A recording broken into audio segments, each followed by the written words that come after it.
So Governor Perry will be here with you yes. next week. Yeah.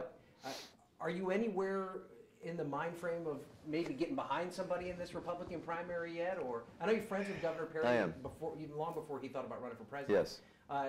What do you expect to hear from him when he comes to Richmond next week? And what's going through your mind right now as you think about the GOP presidential field? Well, long before he had planned to run for president, he was already planning to come to Virginia for a couple events in the Lynchburg area. So I said, look, if you're here, why don't you come and help us raise a little money for the Republican Party of Virginia, come to Richmond, you can meet some people. And so he agreed to do that. And keeping true to his word, even after he decided to run for president, he still said he'd honor that commitment. So obviously we got elections for the House and the Senate here. He can help us raise money for our Republican Party. I'm delighted to have him here.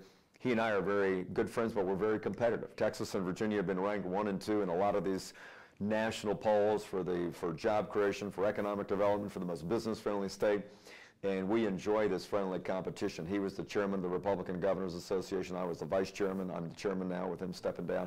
So we have a very good working relationship. Look, all I've said is I'm not going to endorse anybody until after at least November because I want to focus on these elections in Virginia.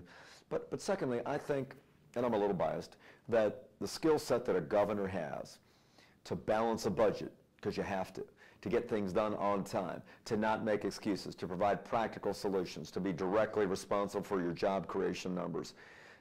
These are the skills that I think are sorely lacking in Washington. 80% of the people have no confidence in the federal government.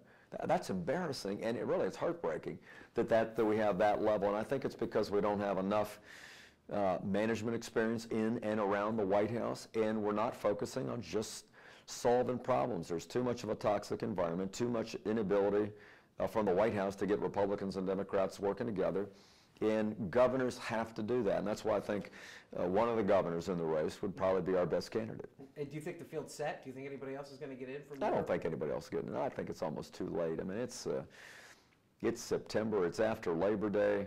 There's sort of being this top tier that's being set, and then others. But I listen to these debates, and we're having one again tonight. I think there's a pretty good sense that there's a lot of capable people on that stage that have real governance experience and real business experience.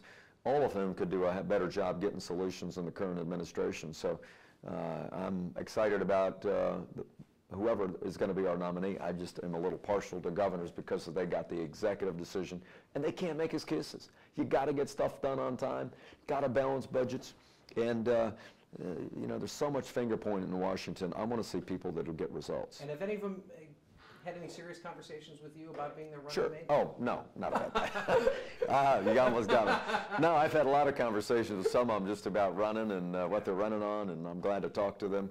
No, heck no. That is a hypothetical way down the road that people want to talk about. I'm going to let the pundits talk about all that stuff. I'm interested in governing Virginia. All the candidates right now are worried about how are they going to get the nomination, because there may be a couple of perceived front runners, but we've seen how fast that's changed in just the last 30 days. So it is a wide open race that is going to take a lot of hard work by our candidates for the next 6 to 8 months to see who's going to win. I think it's up for grabs.